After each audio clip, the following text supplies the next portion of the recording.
దేవుడా. వీళ్ళు మా ఊరు రైతులు.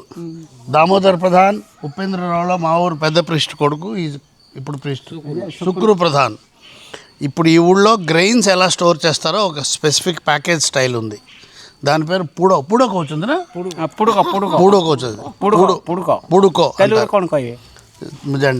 పూడుకో చేస్తారు. హౌ దే స్టోర్ గ్రెయిన్స్, దాంట్లో ఆ గ్రెయిన్స్ పాడవకుండా మళ్ళీ మన్సూన్ వరకు ఎలా స్టోర్ చేస్తారో. తినడానికి గ్రెయిన్స్ వేరే విధంగా పాత్ర అంటారు. పంట వేయడానికి గ్రెయిన్స్ విత్తనాలు ఈ విధంగా స్టోర్ చేస్తారు. విత్తనాలు పాడవకుండా లోపల తులసి చెట్లు అది వేసి చేస్తారు. ఇది 1 year ఉంటుంది. జనవరి నుంచి జూలై వరకు 6 to 8 months ఉంటుంది. విత్తనాలన్నీ ఇలాగే స్టోర్ చేస్తారు. ఏమీ పాడవో వచ్చి బాగా పండుతాయి. సో ఇప్పుడు పుడో చేసే కార్యక్రమం వీళ్ళందరూ పుడుకో చేస్తారు. డెమాన్స్ట్రేషన్ వాళ్ళు చేస్తారు. చూపించు వాళ్ళకి. ఇగో ఫస్ట్ ఇలాగా ఇలాగ పెయిన్ పెట్టారు. ఇలా పెద్ద తాడులాగా ఇదంతా నిన్న పేనేశారు. అదంతా పేనేసి ఇప్పుడు దాన్ని చూడుతున్నారు.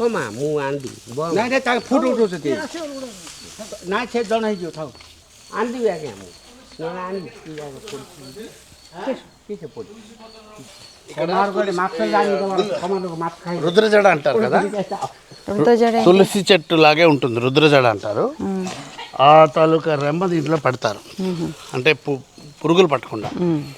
తర్వాత పిడక, ఆవు పిడక పెట్టేసి దాని మీద వేస్తారు. సో అప్పుడు పెస్ట్ కంట్రోల్ అనమాట. ఇది పాడేయో లేవో చూడడానికి ఒక చూడు గ్రెయిన్స్ టెస్ట్ చేస్తారే ఫుడ్ కార్పొరేషన్ వాళ్ళు.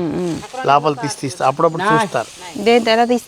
దీనిలో గుచ్చుతారు ఇంజక్షన్ లాగా, పైపులో కొంచెం గ్రెయిన్స్. అది ఎంత దగ్గరకు చేస్తున్నారో చూడు, ఇది టైట్గా ఉంది. నువ్వు కూడా పట్టుకో. వాడు చేస్తున్నప్పుడు ఇది కూడా ఒక పనిముట్టు. ఇది ధాన్యం ఎడ్లతో నూరుస్తారు కదా, ఎడ్లు ఇలా పశువులతో. ఇప్పుడంటే మెకనైజ్డ్. అప్పుడు పైన గడ్డిని ఇలా తీసి సైడ్లో చేస్తారు. ఇది కొంటికర వేరే విధంగా కూడా వాడతారు, ఏదైనా కాయలు కోయడానికి, అదే లాగడానికి. ఏదైనా ఎవరినైనా కొట్టుకుంటే దీంతోనే కొట్టుకుంటారు కూడా, చేతిలో రెడీగా ఉంటుంది. కూడా వెపన్ కూడా ఇది. కోడిబుట్ట, ఫిషింగ్ మచ్చదరి. వాటర్ బాగా తక్కువ ఉన్నప్పుడు ఇలా పట్టుకెళ్ళి ఇలా పెట్టి చెక్ చేసి ఫిష్ మచ్చదరి. అప్పుడు నీటి పావులు వచ్చిస్తాయి దాంట్లోకి, అవి చేతులు కట్టిస్తాయి. మచ్చపడి సముద్ర పొడవడం పట్టుకుంటాయి. ఫిష్ పుడో ఇరక్కొనుకోవచ్చు. పుడో అంటారు దీన్ని. పుడో fish catching machine. This is how they catch. బాగా బరువు ఉందిరా, చాలా బరువు ఉంది. అదో పిడక తెచ్చాడు చేతిలో.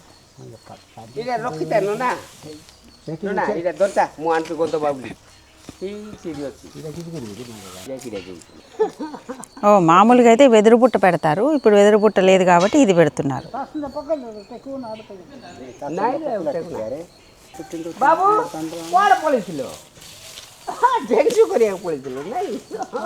ఆ తాడు అది మ్యాండేటరీ కాదు, అది ఎక్స్పాండ్ అయిపోతున్నదని, పాతది అయిపోయిందని దాన్ని కట్టారు. కట్టిన తాడు ఇది ఓన్లీ మెజర్మెంట్ కోసం, కింద బేస్ కోసం. దీంట్లో జనరల్లీ ఇదైనా ఉంచవచ్చు, బుట్టలైనా ఉంచవచ్చు, ఏదైనా ఉంచవచ్చు. వీటిని తాసనం అంటారు. గడ్డే ఇది పిలకలా కట్టి తెచ్చారు కదా, కట్టలుగా చిన్న కట్టలుగా ఏమంటారు? తాసనం అంటారు. తాసనం.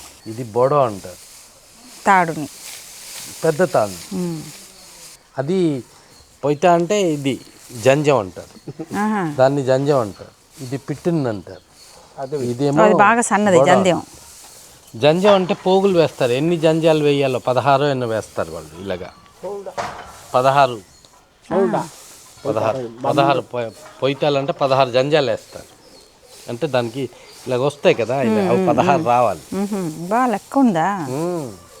ఇదంతా నీట్గా పెడుతున్నారు. ధాన్యం కొలిచినప్పుడు 1 2 3 4 అనరు. రామో ఏకో, రామో దూయి అంటే రామ 1, రామ 2, రామ 100, రామ 101 అలా లెక్కడతారు. రాముడితోనే రాత్రంతా చేస్తారు. ఇప్పుడంటే వేచేసి ఇస్తున్నారు, అప్పుడు నవ్వుతే అంటారు. అంటే రఫ్లీ 20 కిలోస్ మెజర్తో కోస్తారు. రామ ఏకో రామోదు, ఈ రాముడి మీదే రాత్రంతా రామ రామ అంటే పని చేస్తున్నప్పుడే రామ జపం కూడా అయిపోతుంది.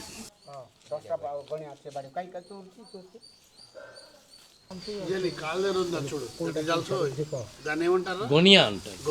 ఇది కర్రనా? దాన్ని కొడతారు లాస్ట్లో కొడతారు. బాబోయ్, దీన్ని పాత గొనియా కనబట్టలేదు, దీన్ని గొనియా అంటారు. ఇది సాఫ్ట్ బాల్ బ్యాట్ లాగా ఉంటుంది. ఇలా ఇలా ఇలా పట్టుకుని కొడతారు. సాఫ్ట్ బాల్ బేస్బాల్ బ్యాట్ గొనియా అంటారు. బాగా బరువుగా ఉంది. ఇంకా ఇంకా ఇంత దొక్కుగా ఉండి పాతకాలంలో ఉండేవి మాకు. అంటే ఎప్పుడు చేసిన ఇలా ఉండేవి, రోజు వుడ్ లాంటివి ఉండేవి. కథల వల్ల ఉంది. కొమ్మిలకి అదే అలాగే ఉంది కదా. ఈ లెంత్ కూడా అలాగే ఉంది. ఆ వ్యాయామశాలవే గుర్తొస్తున్నాయి. ఒక తాడికి మధ్యలో గ్యాప్ ఉంటుంది కదా, అక్కి అనేది ఈక్వల్గా ఉంటుంది. ఇదేదో కట్టేస్తారనుకున్నా, ఇన్ని లెక్కలు ఉంటాయి అనుకోలే. ఏదో కట్టేస్తారనుకున్నా. ప్రతిదీ మెజర్మెంట్ లెక్క అంతా అయ్యాక దీన్ని తెంపుతారు. ఇలా దీన్ని వెంట్రుకలు తీస్తారు. అంత ఇంతమంది కలిసి ఇంత చుట్టి కట్టారు, నాది ఒక వెంట్రుకైనా పిగ్ గెలిచిందా అంటుంది కట్ట. సర్కిల్ని ఎలా లేపుతున్నారు చూడు. చూడండి ఇలా ఒక్కొక్క దీని మించి చూడు మీదకి చేస్తారు. చూసారా ఆ సర్కిల్ని ఇప్పుడు లిఫ్ట్ చేస్తున్నారు దాన్ని.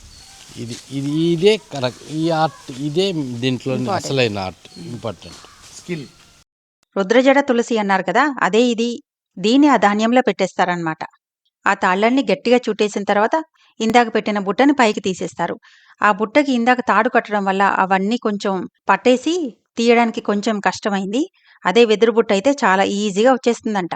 ఇందాక తాళ్ళు గట్టిగా చుట్టడం వల్ల బుట్ట తీసేసినా కూడా ఆ షేప్ చూడండి చక్కగా అలాగే ఉంది.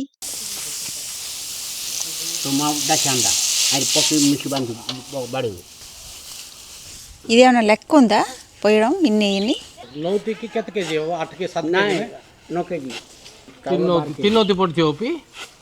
27 kgs, 32 kgs పడతాయని వాళ్ళందరూ. ఇంకా దాంట్లో పిడక దాన్ని కట్టి అది దాంట్లో దోపిస్తుంది.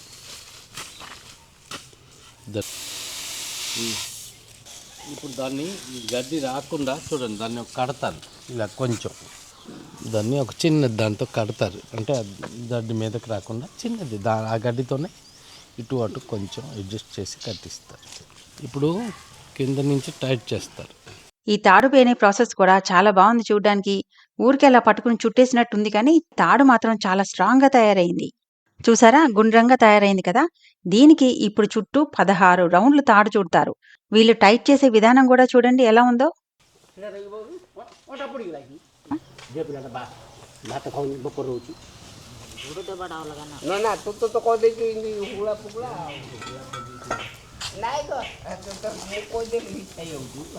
చూసారా, అలా కర్రల సహాయంతో లాగి దాన్ని మళ్ళీ ఇంకా టైట్గా అవడం కోసం అలా కర్రతో కొడుతూనే ఉన్నారు.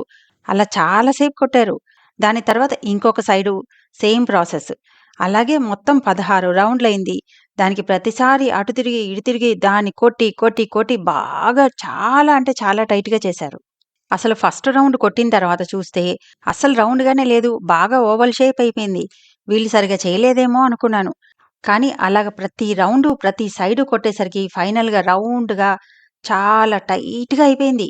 తాళ్ళు పెనడం అయితే ముందు రోజే చేసేశారు, కానీ ఈ ప్రాసెస్ చేయడానికే కనీసం 3 గంటలు పట్టిందంటే నమ్మండి. దానిలో ఎక్కువ టైం తీసుకుంది ఈ కొట్టడానికే. నాకు మాత్రం చాలా కష్టమైన ప్రాసెస్ అనిపించింది. మీకెలా అనిపించిందో తప్పకుండా కామెంట్ చేయండి. ఏముంది షేప్. ఇది టోటల్గా ఆర్గానిక్ పద్ధతిలో పెస్ట్ కంట్రోల్ కూడా హర్బ్స్ వేసి, తర్వాత కౌడంగ్, డ్రై కౌడంగ్ వేసి కంట్రోల్ చేస్తారు. ప్రాపర్గా ఆర్గానిక్ పద్ధతిలో చేస్తారు. ఇప్పుడు ఎవరు చేయట్లేదు. This is a vanishing practice.